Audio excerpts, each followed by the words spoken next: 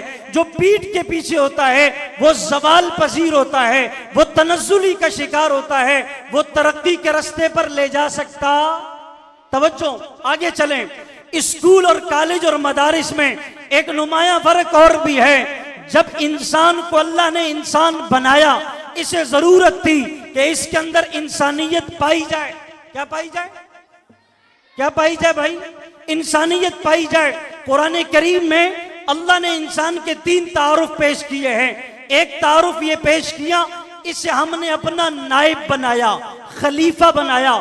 دوسرا تعارف یہ پیش کیا، سب سے خوبصورت سانچے میں انسان کو پیدا کیا۔ اور تیسرا تعارف یہ پیش کیا کہ جب انسان انسانیت سے نکل جائے، جب انسان اللہ کے بتائے ہوئے حکموں سے نکل جائے، پھر اس کا تعارف کیا ہے؟ پھر اس کا تعارف یہ اولئک کالانعام بل ہم اضل، یہ انسان بھی باقی نہیں رہتا، یہ جانور بن جاتا ہے۔ توجہ رکھنا، انسان کی سب سے اہم ضرورت، ہر وقت کی ضرورت، صبح اور شام کی ضرورت، وہ ہے پیٹ، کھانے کی ضرورت۔ کس کی ضرورت؟ کس کی؟ کھانے کی ضرورت۔ پیٹ کی ضرورت سب سے پہلے ہے۔ میں آپ سے سوال کرنے لگا ہوں، آپ نے بھی دیکھا ہوگا، اسکول اور کالج کا بچہ جب کھانا کھاتا ہے وہ پینٹ شرٹ پہنے ہوئے کھڑے ہو کر کھاتا ہے یا بیٹھ کر کھاتا ہے؟ کھڑے ہو کر۔ مدرسے کا بچہ بیٹھ کر کھاتا ہے، صف پر بیٹھ کر، دسترخوان پر بیٹھ کر، دسترخوان جیسی عظیم سنت پر۔ اسکول والا کھڑے ہو کر، کالج والا کھڑے ہو کر، یونیورسٹی والا کھڑے ہو کر، مدرسے کا بچہ زمین پر بیٹھ کر، پھر بسم اللہ پڑھ کر اللہ کے نبی کھانا کھا رہے ہیں۔ آپ کے پاس حضرت ام سلمہ رضی اللہ تعالی عنہا جو آپ کی بیوی تھی، اور ان کا ایک بیٹا جو پہلے شوہر سے تھا، وہ حضور کے ساتھ دسترخوان پر کھانا کھا رہا ہے۔ توجہ رکھنا، آپ کے ساتھ وہ بچہ کھانا کھا رہا ہے، کبھی اس کا ہاتھ دائیں کبھی بائیں، پلیٹ میں کبھی آگے کبھی پیچھے۔ بچہ تو بچہ ہوتا ہے، الصبی الصبی ولو کان ابن النبی، بچے کا ہاتھ گھوم رہا ہے، اللہ کے نبی نے اس کا ہاتھ پکڑا اور اسے نصیحت کی۔ آپ نے فرمایا اللہ کا نام لے کر کھاؤ، کل سم اللہ، کھانا کھاتے وقت اللہ کا نام لو پھر کھانا شروع کرو۔ وَقُلْ مِمَّا يَلِيكَ، اپنے سامنے سے کھاؤ، پلیٹ میں ہاتھ نہ گھماؤ۔ یہ تعریف اللہ کے نبی نے اسے کھانا کھانے کی سکھلائی، بتلائی۔ بتاؤ، اسکول کی پریپ کلاس سے لے کر میٹرک تک ہمارے نصاب میں اس قسم کا کوئی تصور بھی پایا جاتا نہیں ہے۔ آپ شادی حالوں میں دیکھیں، جب کھانا کھلتا ہے ایسے لگتا ہے جیسے بھیڑ بکریاں کئی دنوں سے شادی کا کارڈ ملنے کے بعد انہوں نے کھانا کھانا ہی چھوڑ دیا تھا، اور یہ اس انتظار میں تھے کہ آج ہمیں کھانا ملے گا۔ اگر رات کی دعوت ہے، دن کو کھانا ہی نہیں کھاتے، کہتے ہیں رات کو کھانا کھائیں گے۔ اس مہنگائی میں مفت کا کھانا ملے، کئی ڈشیں مل جائیں تو پھر کیا ضرورت ہے؟ پھر ایسے جھپٹ پڑتے ہیں جیسے جنگل کے اندر بھیڑ بکریاں کھانے پر جھپٹ پڑتی ہیں۔ لیکن آپ جب مدرسے میں جائیں گے، کراچی سے لے کر گلگت تک کسی بھی مدرسے کا نظارہ کریں گے، آپ کو یہ رسول اللہ کے مہمان دسترخوان پر بیٹھ کر بسم اللہ پڑھتے ہوئے کھانا کھاتے نظر آئیں گے۔ دوسری ضرورت انسان کی ہے کھانے کے بعد قضاء حاجت کی۔ آپ اسکول کالج میں دیکھیں گے، یونیورسٹیوں میں دیکھیں گے، کھڑے ہو کر پیشاب کرنے کے لیے ٹوائلٹ کا انتظام بنا ہوا ہے۔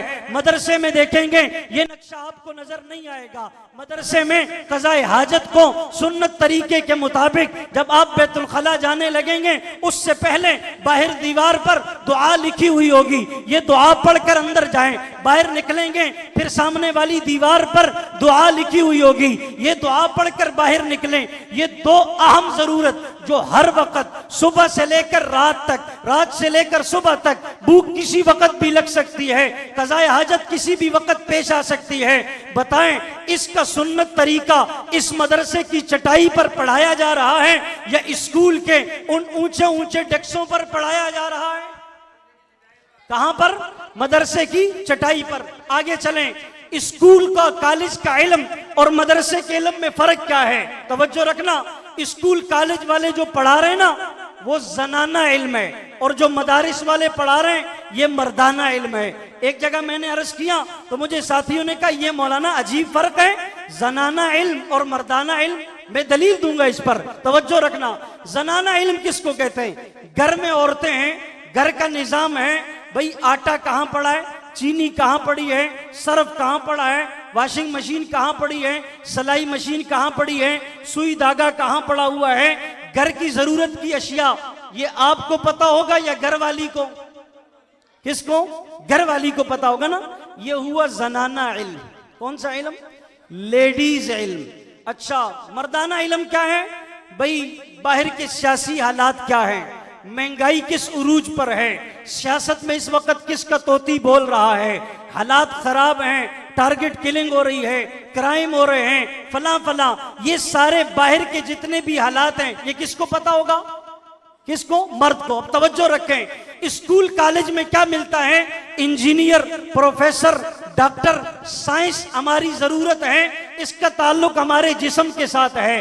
گھر بنانا ہماری ضرورت ہے، اس کا تعلق انجینئر کے ساتھ ہے۔ دوائی ضرورت ہے، اس کا تعلق ہمارے جسم کے ساتھ ہے۔ یہ ڈاکٹر بتائے گا۔ زندگی دو قسم کی ہے، ایک یہ زندگی جو ہم گزار رہے ہیں، یہ گھر کی زندگی ہے۔ باہر کی زندگی کیا ہے؟ جب ہم مر جائیں گے، قبر میں اتارا جائے گا، کیا سوال و جواب ہوں گے، قبر میں رکھا جائے گا، خوش نصیب کے ساتھ کیا ہوگا، بدبخت کے ساتھ کیا ہوگا، یہ باہر کا علم ہے۔ جنت کا نقشہ کیا ہے؟ یہ باہر کا علم ہے۔ جہنم کا نقشہ کیا ہے؟ یہ باہر کا علم ہے۔ جب یہ کائنات نہیں بنی تھی اس وقت کیا تھا؟ یہ باہر کا علم ہے۔ آسمانوں کے اوپر کیا ہے، عرش کہاں ہے، اللہ کے جلوے کیا ہیں، یہ باہر کا علم ہے۔ زمین کی تہ میں کیا ہے، یہ باہر کا علم ہے۔ سمندر کی تہ میں کیا ہے، کتنی مخلوقات ہیں، کتنی مخلوقات اس کے اندر کھا رہی ہیں، پی رہی ہیں، جی رہی ہیں، یہ باہر کا علم ہے۔ زمین کی تہ میں خزانے کہاں ہیں،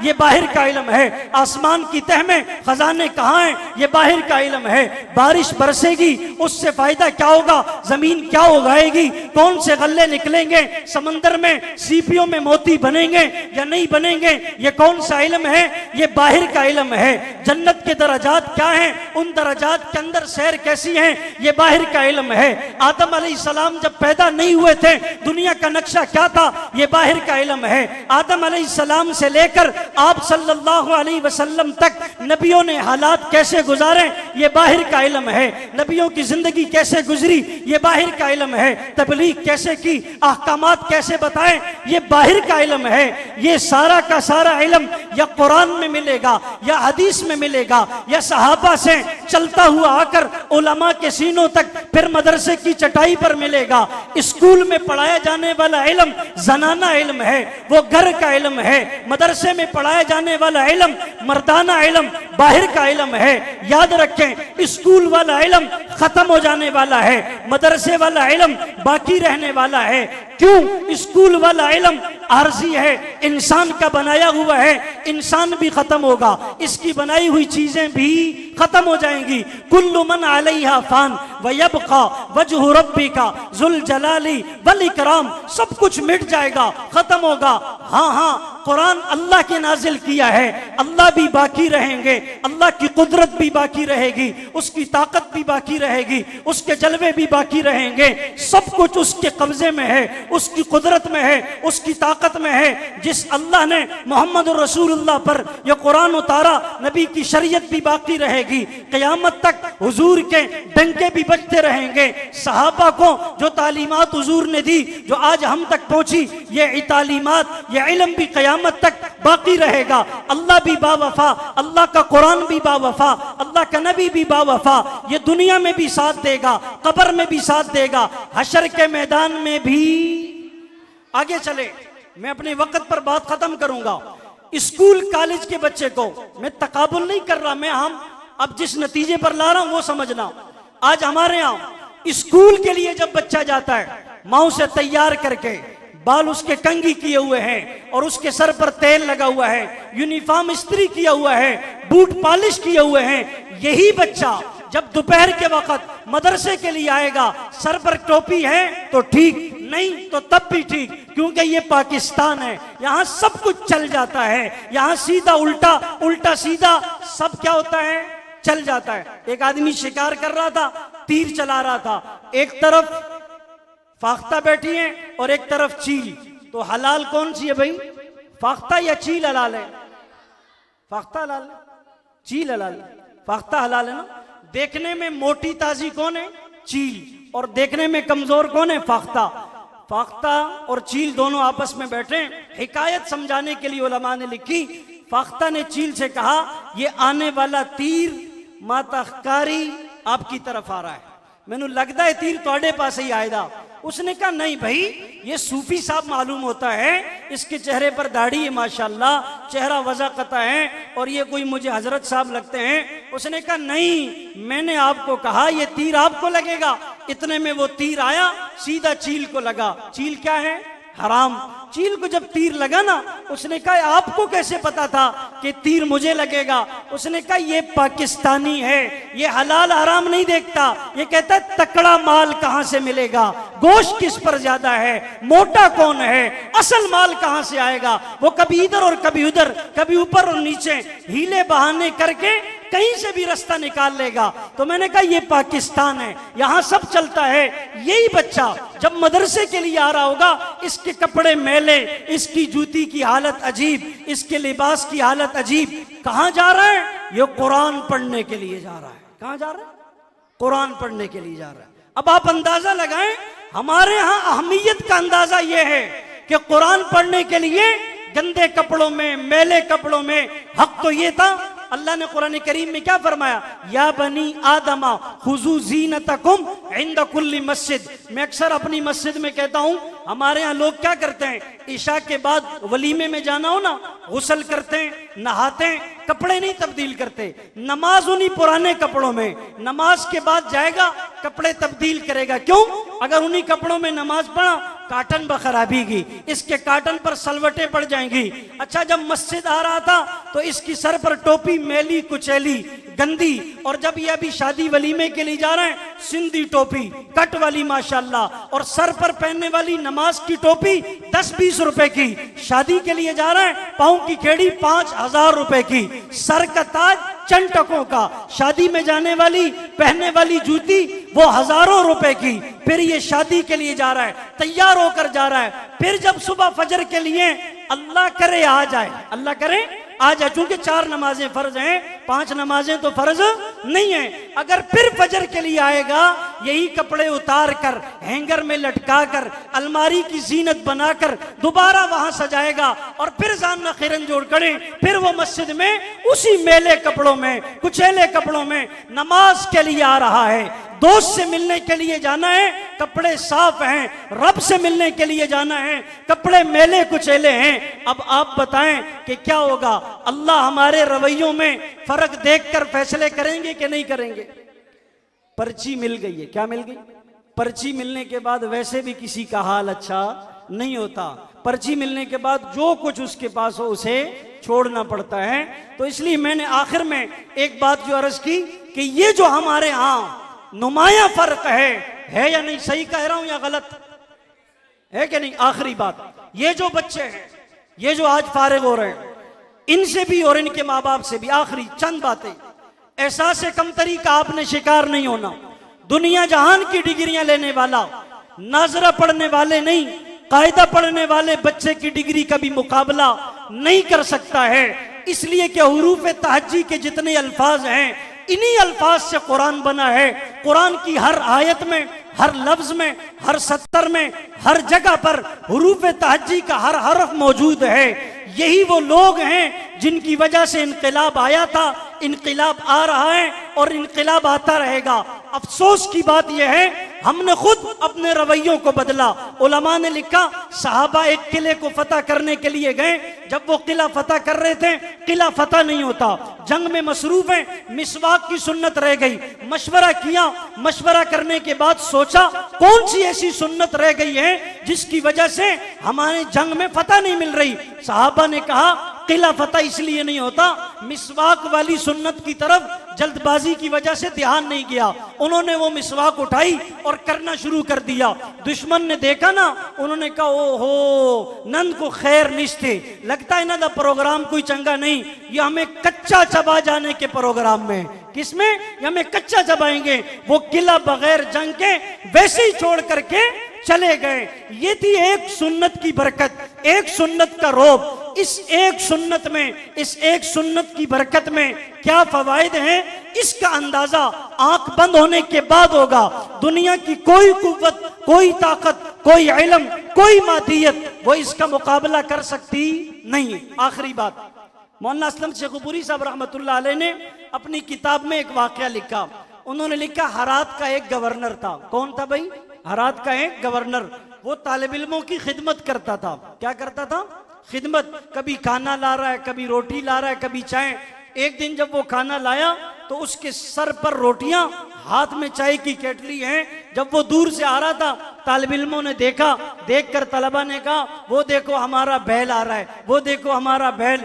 وہ عجیب، یہ افسر تو افسر ہوتے ہیں نا، ان کا دماغ بھی افسروں والا ہوتا ہے۔ اس نے آ کر روٹیاں رکھی اور اس نے وہ چائے کی کیٹلی رکھ کر کہا مفتی عبد الباسط صاحب، چائے بھی بند، روٹی بھی بند، چندہ بھی بند، تم یہ جو دیوبند والے ہمارا مذاق اڑاتے ہو، بیل آ رہا ہے، بیل آ رہا ہے۔